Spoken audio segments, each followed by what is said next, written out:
So, believe it or not, I actually literally have the word Orpheus tattooed on my shoulder there. So if you somehow found this video, I hope that's good enough of a hook to keep you around just for a few minutes, and to show you that, in addition to having terrible judgment, I also have a pretty deep fascination with the myth of Orpheus and Eurydice. So the reason I'm making this video is because I'm starting medical school soon, if anyone cares. And unfortunately, that means this is probably going to be my last video in a while, at least on this channel. And I thought I would sort of go full circle and talk about Orpheus, who is the namesake for this channel, and has been a really large literary and narrative inspiration and just a general sort of hyperfixation for me for a while. So welcome to today's video, where I'll be discussing some really cool Orphic literature that I have brought all the way to medical school with me. And all of these books are among my favorites of all time, and all pertain to the myth of Orpheus in one way or another.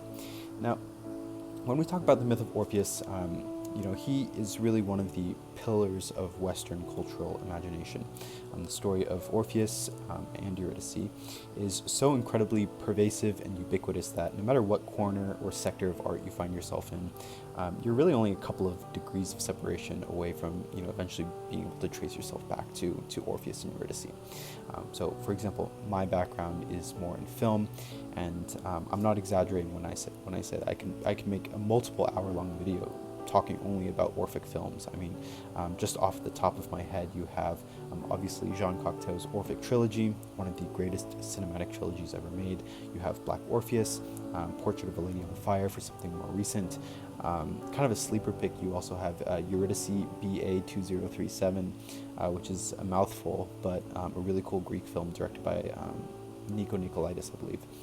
And kind of a sleeper pick, originally I was going to do a video essay on Christopher Nolan's Tenet and how we can read it as an Orphic film, and in some ways as a temporal or chronological catabasis of sorts.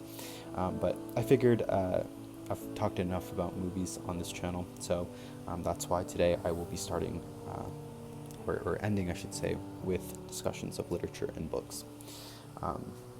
So where do we start with Orpheus? I mean, I should make a big disclaimer that I am no ancient Greek scholar. I'm not even a specialist on Orpheus as much as I would like to be. I have a pretty limited scope of knowledge, but in my mind, there are three places to start when you talk about the foundational myth of Orpheus and Eurydice. Now, the first one is Virgil's Georgics. The second one is Plato's Symposium, and the final one, which I'm going to be recommending you today, is Ovid's Metamorphoses. Now, if you're curious, I actually have a whole video on this channel dedicated specifically to how Ovid writes about Orpheus and Eurydice. It's very brazenly titled Understanding Orpheus and Eurydice, or something along those lines, as if I understand Orpheus and Eurydice more than anyone else. But my TLDR is that I think, personally, don't waste your time reading Plato's iteration of the myth. Not that it doesn't have its own value, he just writes Orpheus as a sort of morally weak, inferior, ultimately kind of one-dimensional, and a sort of a failed lover, really. So, not that that's not a valid take, but I just think that when we talk about all of these really cool authors down the line who sort of reinterpret or deal with the myth of Orpheus in some way, pretty much none of them are interfacing with Plato. So most of them are going to be dealing with Ovid, and to a lesser extent Virgil, as far as I'm concerned. So I recommend Ovid because he's really the one in my mind who concretizes Orpheus as a pseudo-heroic figure who really foregrounds that the myth of Orpheus and Eurydice is not just a myth about love, it's also a myth about art and human expression, which is really, really important when we talk about later adaptations from, all of these really cool authors. So, yeah, and there's also some really cool translations out there of, Ovid's Metamorphoses. I love picking apart the language and how different translators use different word choices. I do a lot of that, again, in that other video on my channel, if you're curious. But in Ovid's Metamorphoses, everyone kind of takes something different from the myth to fixate on, but for him, I think, is really concerned with that act of turning. In fact, that's why I have the tattoo on my shoulder, if anyone cares. cares, because, you know, whenever I want to look at it, I have to turn my neck over my shoulder like Orpheus does. Anyways, I always think that's cool and I like to share. But now that we've talked about sort of the ancient Greeks, I think we can get to a more contemporary question of, you know, what have writers done with the myth of Orpheus and Eurydice since then? So this is where I'm going to recommend my first piece of literature for this video, and that is Jean Cocteau's 1926 play called Orpheus. So if you're tapped in, or you were listening earlier, you know that Cocteau is the director of an Orphic trilogy of films, probably some of the most famous Orphic works out there. But a lot of people don't know, or at least I didn't know up until somewhat recently, that his play Orpheus was really the predecessor for all of those films. And even though they aren't really a complete adaptation of the play, a lot of the ideas, all of the ideas are really established in this original work. And in my mind, I actually think this is Jean Cocteau's best Orphic work, as much as I admire his films. But I'll go over a little bit of a plot summary and then talk about some of the main themes, and we'll go from there. So this play is set in a sort of contemporary version of Thrace, where Orpheus, the Thracian poet, is from, and he lives with Eurydice, his wife, in a house, and he writes poetry.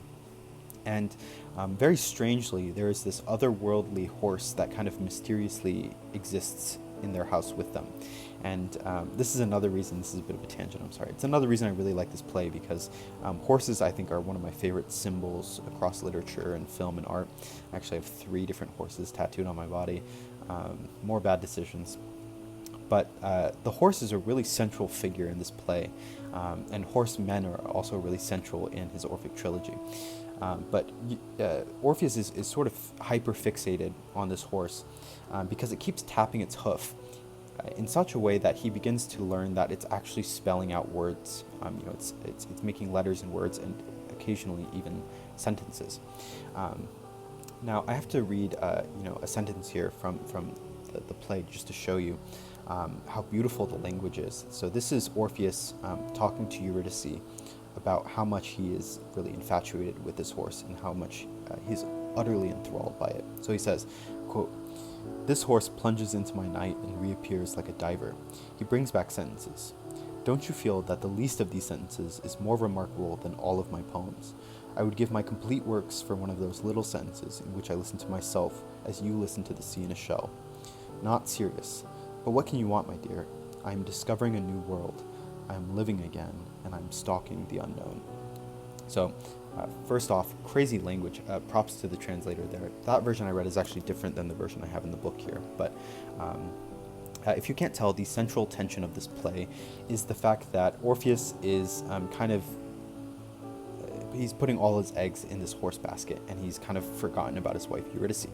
And Eurydice, on the other hand, is feeling very neglected by Orpheus because of his equine obsession, so to speak. So, as all good plays go, there is a murder plot that gets concocted, and Orpheus, is sort of happily coexisting with his horse and trying to figure out what messages it's conveying to him from the beyond or from the divine. And Eurydice, she's fed up, so she hatches a scheme to poison the horse. Now, this is kind of a spoiler, not really, but Eurydice accidentally comes into contact with the poison, and in a parallel to the original myth, she dies.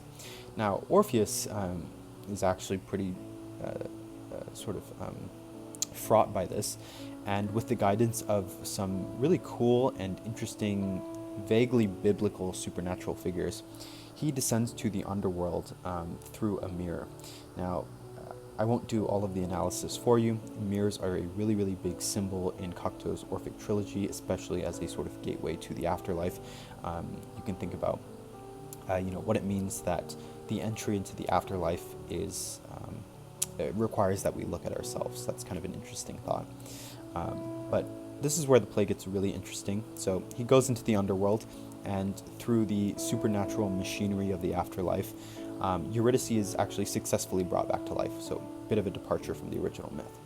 Now, she's alive again, they're living, all is well, except for the fact that death, the entity of the afterlife, which allowed her to return, has stipulated that even though they're in the same house, they can no longer look at each other. So of course this is the big parallel to the original myth. Now this raises a couple of really, really interesting themes, chief among them being that which is right in front of you, but is also simultaneously unattainable. So you have, these inscrutable messages from a horse that, is in the same room as you, but you can't really fully understand what it's saying or what it's trying to convey or what message it's imparting you. And at the same time, you have the company of, your wife in the other room, but you can't interact with her, right? And with both of these central images of the play, there is this really intense theme of a barrier to communication, or the inability to understand and interface with something that you care about deeply. So I won't spoil the rest. The play goes in some really, really cool directions. There's some really cool characters that are obviously nowhere to be found in the original myth. So I really encourage you to go out and read it yourself. It's my favorite play for a reason. And anyone who's kind of vaguely acquainted with the myth of Orpheus and Eurydice, but wants just a little bit of reinvention, should really, really check out this work. It also gives Eurydice a lot of characterization, especially for 1926.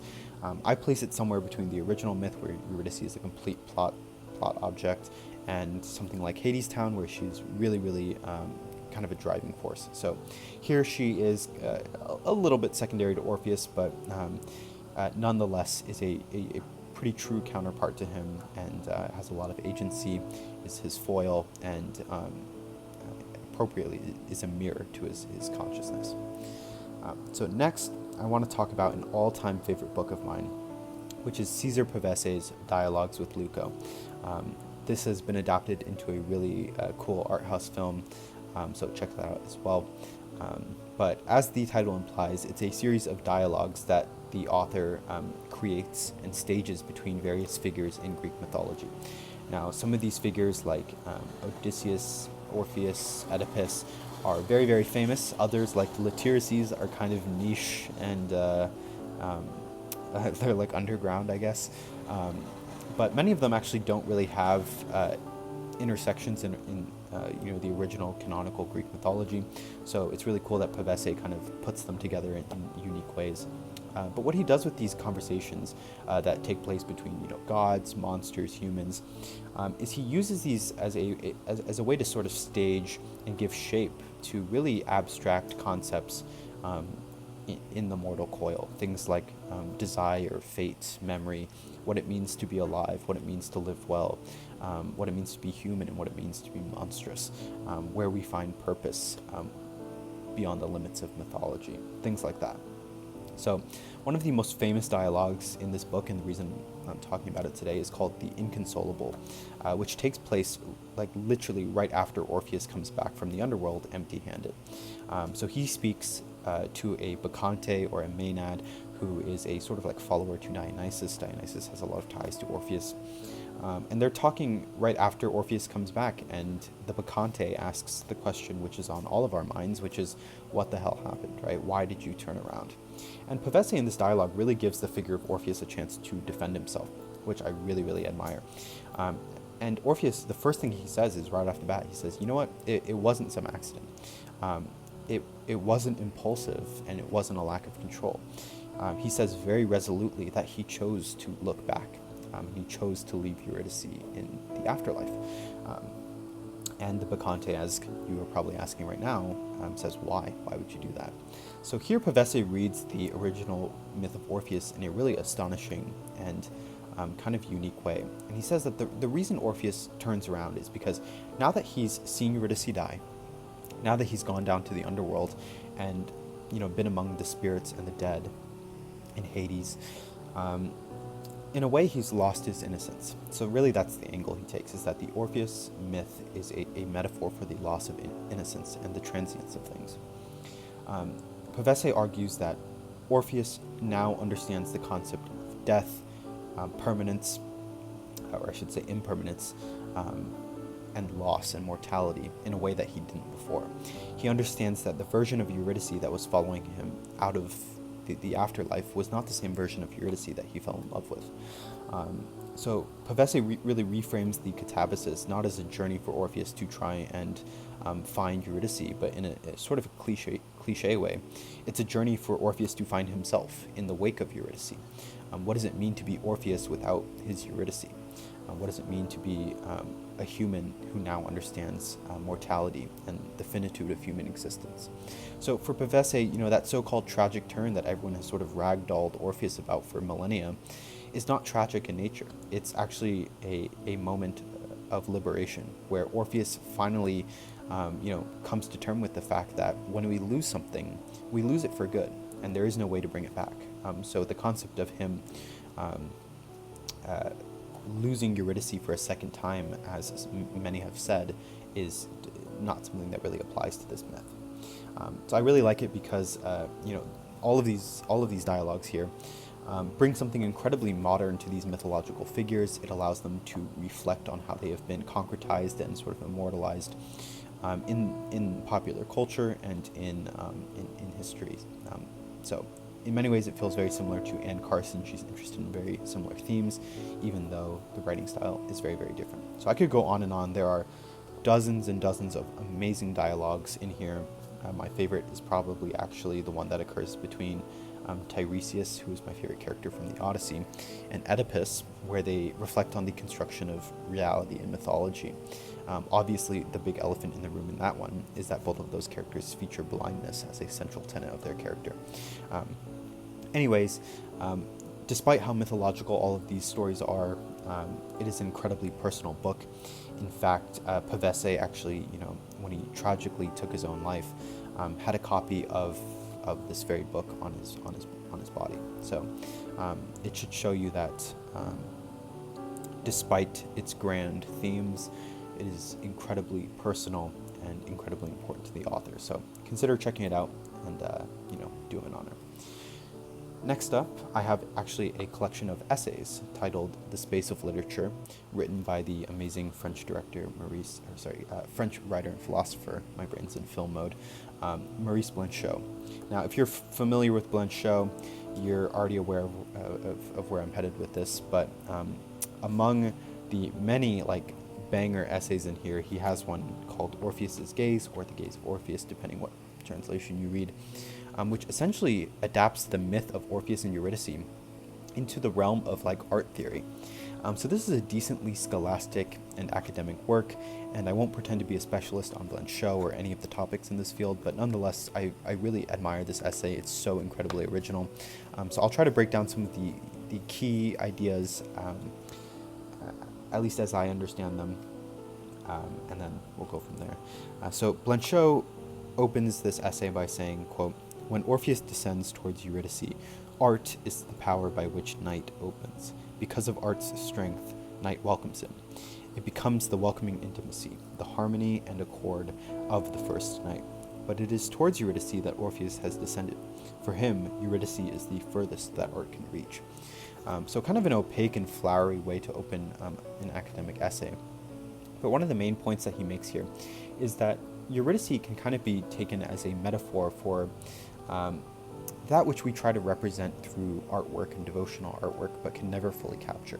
So if you take photography as an art form, for example, or even as an archival medium, when we take a photo, it looks remarkably similar to the actual moment that we saw with our eyes, hence the term photorealism.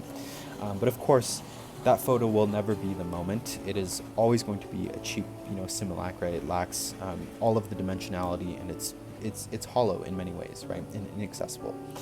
The same goes for painting. If we paint a devotional image of someone we love, or a landscape which we frequented in our childhood, it's always going to be an interpretation of that thing rather than the thing itself. So hopefully you can see where I'm going here with, or where Blanchot is going with, the Eurydice that was alive and the Eurydice that is in the underworld.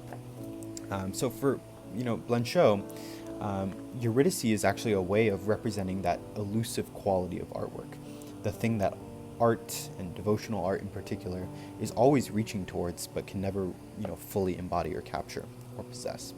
And so for Blanchot, this is why, Orpheus has such a temptation to turn. He calls it an impatience. Because as an artist, there's this really innate desire to sort of grasp at the truest and fullest essence of something. So Orpheus isn't really satisfied with simply bringing Eurydice back to the land of the living. He actually wants to look at Eurydice in the underworld, because that is sort of the truest and most unattainable form of Eurydice. It's her shrouded in darkness and in mystery, and her purest form. So, even though Blanchot calls this impatience, which is kind of a pejorative term, and even though when Orpheus looks at Eurydice, she's gone forever, Blanchot actually thinks that this is how artists should be. There is a necessary risk that artists should take with the work itself. You have to be okay losing the original artwork in pursuit of what lies beyond it, right? And so this is where he introduces a key term called inspiration, or the moment at which the artist sort of forgets the goal of making a perfect or a pure or a true piece of artwork, and instead sort of relinquishes themselves to that really pure and raw desire that inspired the artwork in the first place. So in short, you could say that the version of Orpheus that we have, who is imperfect and impatient and cannot contain his excitement to see Eurydice, is a truer and more passionate and a really more volumized individual than the sort of stoic version of Orpheus, who is hypothetically able to walk Eurydice out of the underworld successfully. So I'm kind of barely scratching the surface here, and I'm probably mangling these ideas a little bit, but if you're interested in essays on art and Orpheus, absolutely check this one out. In fact, all of the essays in this book are quite phenomenal. So next up, I have some poetry.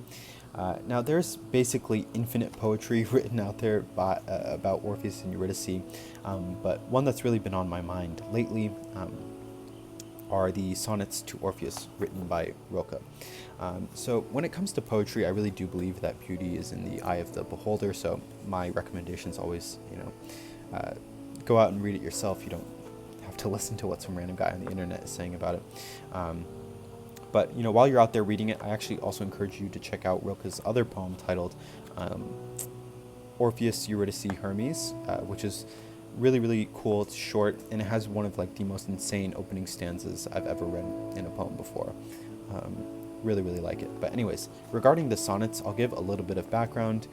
So to my knowledge, the sort of impetus for these sonnets was the death of a young girl who was friends with Rilke's daughter. And so her sudden loss was something that really moved Rilke to great lengths, in the same way that Orpheus was moved to great lengths by the loss of Eurydice. So obviously these are not romantic sonnets, but they're kind of reflections on the fragility of human life and what to do with the idea that life is not really promised to us as something permanent.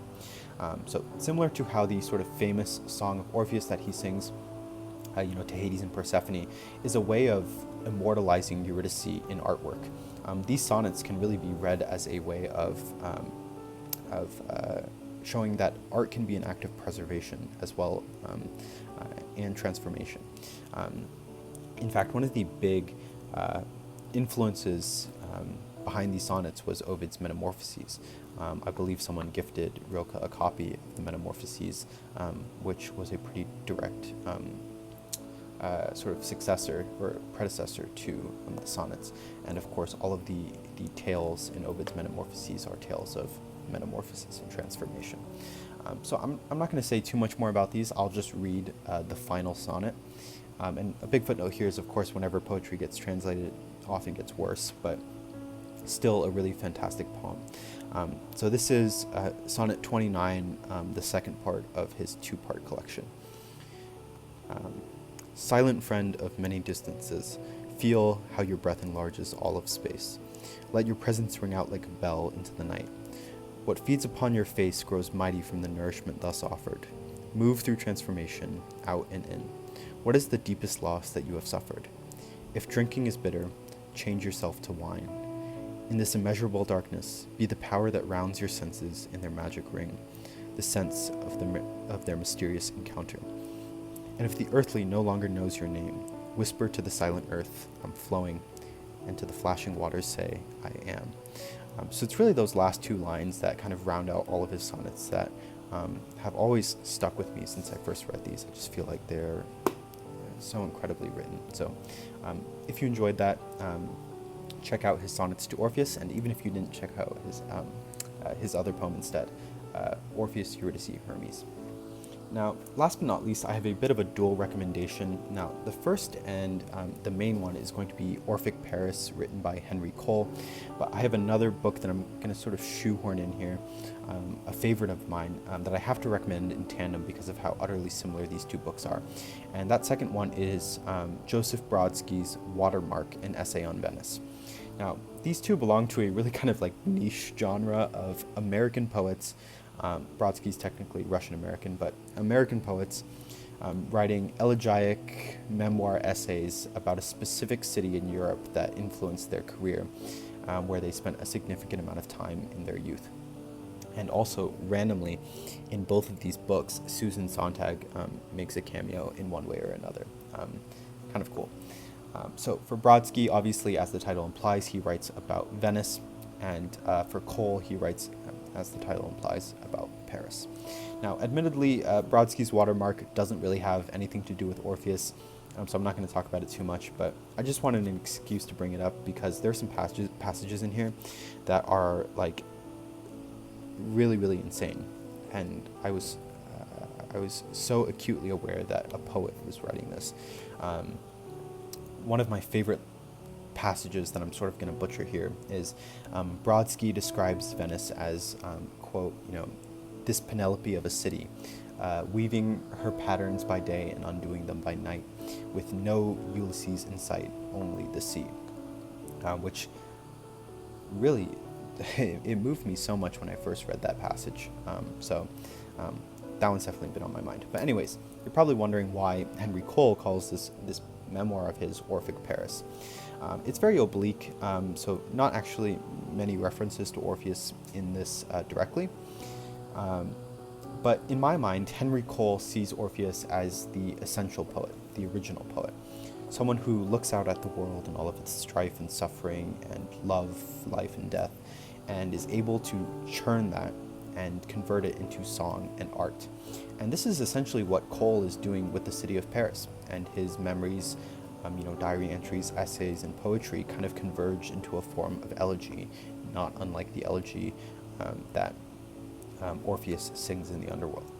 And as he wanders through the city, that being Henri, memories flicker around him, and they're almost like ghosts or apparitions that are kind of briefly surfacing or precipitating around him.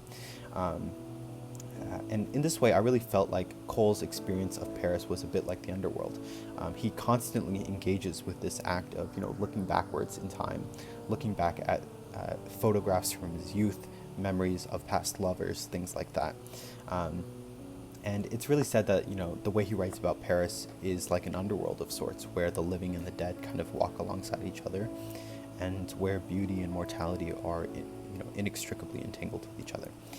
So anyways, I highly recommend both of these. I actually recommend reading them together. In film, we have a concept of a double feature where you kind of watch two disparate movies whose themes or structures or whatever complement each other in a unique way. And I feel like that's less of a thing in literature, but it should just be as common. You could easily read both of these in probably an afternoon or so, so consider doing that. For me, memoir is really one of the most Orphic ways of writing. It asks that we pay such incredible attention to the beauty of the past and all of the transient things in our lives. So with that being said, if you made it this far, thank you for watching and happy reading.